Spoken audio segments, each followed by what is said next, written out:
Se cayó y lo que quedaba pendiente. Por eso me da mucho gusto recibir esta mañana al comisionado de la reconstrucción en la Ciudad de México, César Cravioto. Mónica, bienvenido, estás? César. ¿Cómo estás? Hemos estado dándole un muy puntual seguimiento, tú lo sabes, nos has hecho el favor de estar con nosotros en varias ocasiones. No está fácil, no es barato, porque además no nada más se trata de reconstruir la ciudad, sino de reordenar un sistema de reconstrucción que funcionaba muy más o menos, ¿no? Así es, menos que más. Así es, nos encontramos con una reconstrucción muy enredada, con muy poco avance después de 15 meses del sismo. De hecho, ni siquiera los datos eran los correctos. Había 7,000 viviendas registradas como afectadas. Cuando nosotros hicimos el censo, creció a 17,700. O sea, había 10,000 familias damnificadas, invisibilizadas. ¿El censo que ustedes hicieron partió de cero? ¿A partir de esta administración se realizó un censo que partiera de cero nuevamente? Bueno, partió digamos que hicimos un rompecabezas con toda la información que se tenía. Ajá. Y fuimos a las colonias más afectadas y fuimos levantando el censo para determinar cuánta gente no estaba registrada, y nos encontramos con más de 10,000 viviendas, más de 10,000 familias que no estaban siquiera en la plataforma del gobierno anterior. Claro, ahora, ¿cómo se atiende el nuevo mapa de construcción o de reconstrucción? Porque muchas veces la reconstrucción se puede entender como que voy a agarrar el mismo edificio y lo voy a reconstruir, cuando lo que hay que hacer es no construir nuevamente ahí y moverse en la ubicación de los lugares. ¿Cómo se ha atendido este nuevo mapa de construcción? Bueno, digamos que hay tres tipos de obras que se van a hacer.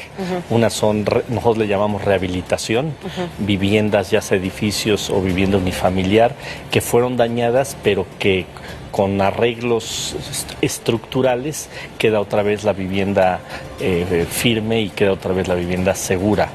Después lo que le llamamos reconstrucción, que eso es tirar el inmueble y volverlo a levantar nuevo. Y también vamos a reubicar gente, o sea, hay en ciertas zonas de la ciudad, sobre todo en Iztapalapa, algo en Tláhuac y también en Xochimilco, que no les vamos a volver a construir ahí por el tema de las grietas que tienen en el suelo una grieta que de nada sirve que les vuelvas a levantar la vivienda, pues se les va a volver a afectar. Entonces ya hicimos 6,500 levantamientos de geotecnia para determinar en qué predios sí se puede reconstruir y en cuál no. Y de esos 6,500, en 820, alrededor de 820, van a tener que ser reubicación. ¿Por qué? Pues porque el suelo nos está diciendo que no se puede construir ahí, entonces vamos a reubicar a la gente. ¿Se reubica en las mismas zonas o se busca la zona que se pueda? Estamos viendo predios cercanos y obviamente estamos haciendo los estudios de suelo en los nuevos predios, pues para no llevarlos a condiciones similares a como están ahorita. En estos 2 años, ¿qué tanto se ha aprovechado la coyuntura para poner en orden los predios que estaban en desorden? Porque una vez que se saca a la gente de ahí por su propia seguridad, pues te das cuenta que o no está escriturado, o no tiene dueño, o son los paracaidistas los que viven ahí. En ese sentido, ¿cómo va este ordenamiento? Bueno, en el tema jurídico estamos trabajando de la mano con el Colegio de Notarios, que nos está ayudando mucho, y estamos revisando caso por caso. Es que hay casi cada caso es distinto. Hay quien tiene sus papeles en orden, pero pues no será más del 30%. El resto o tiene, por ejemplo, intestados, o tiene contratos privados de compraventa que nunca se registraron ante notario, o simplemente la abuelita le dijo: tú te quedas en esta casa, es tu casa, y nunca se ha hecho ningún proceso jurídico para darle certeza jurídica a quien habita el inmueble. Hay gente que rentaba, se murió el que rentaba, ningún familiar del que murió lo estás pidiendo. Y entonces pues le estamos dando la oportunidad a que esa gente se regularice. Ese es fue uno de los temas más complicados con lo que llegamos.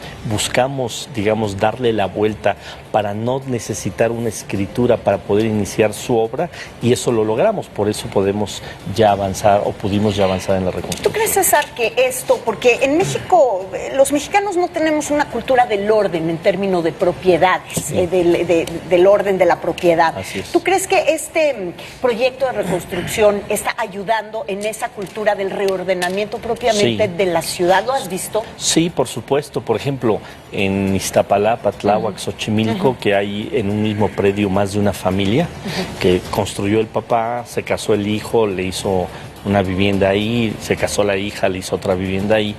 El plan de reconstrucción sí permite que si las 3 casas fueron afectadas, poder hacerle las 3 casas, pero se tendría que hacer un condominio familiar, que es esta figura que no le voy a construir a una misma familia, no le vuelvo a construir al señor, al papá, sino le voy a construir a las 3 familias, y ya cada familia va a tener la propiedad de su inmueble. Eso es una muy buena manera de ayudarles a todos los damnificados.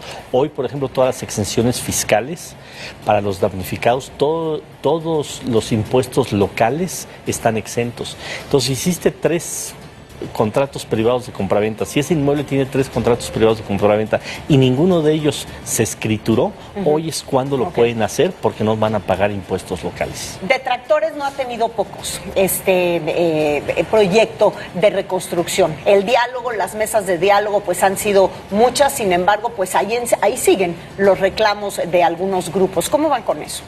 Bueno, primero entendemos la opinión de todos, no compartimos necesariamente su punto de vista de todos.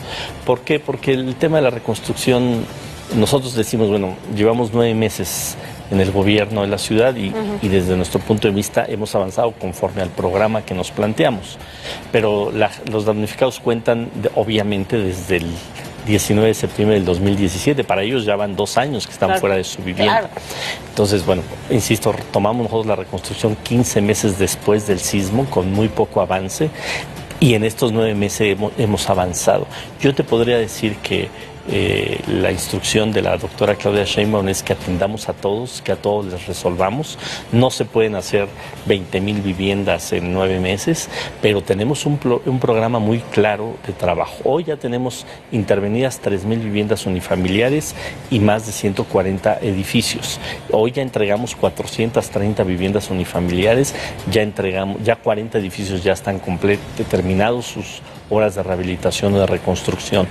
La idea es que para diciembre este número de viviendas unifamiliares llegue alrededor de las 7,000 y alrededor de 200 edificios ya intervenidos. El plan es que para el 2020 tengamos resuelta toda la vivienda unifamiliar. Toda la vivienda unifamiliar en el 2020. Pues en el 2020 nos volvemos a ver aquí para ver si es cierto. En el 2020... sí.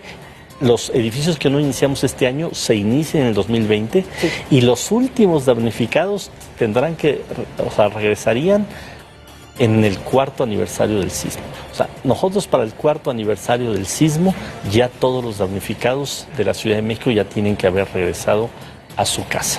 Ese es el planteamiento que tenemos, esa es la certeza que le estamos dando. Ha habido mucho apoyo de la jefa de gobierno, hay recursos suficientes, nadie se va a quedar sin atender, pero no se puede atender a todos al mismo tiempo. Y hay asuntos muy complicados como lo jurídico, que primero lo tienes que resolver para poder avanzar en la reconstrucción. No, y sobre todo considerando que en este tema particularmente es como en el sistema AA solo por hoy, porque vivimos en una zona sísmica que siempre nos enfrenta a lo más inesperado. Tenemos que aprender de eso. Así es. Todos tenemos que cuidar nuestras edificaciones. Así es. Gracias, César Carrioto, por estar con nosotros esta mañana, el comisionado para la reconstrucción de la Ciudad de México.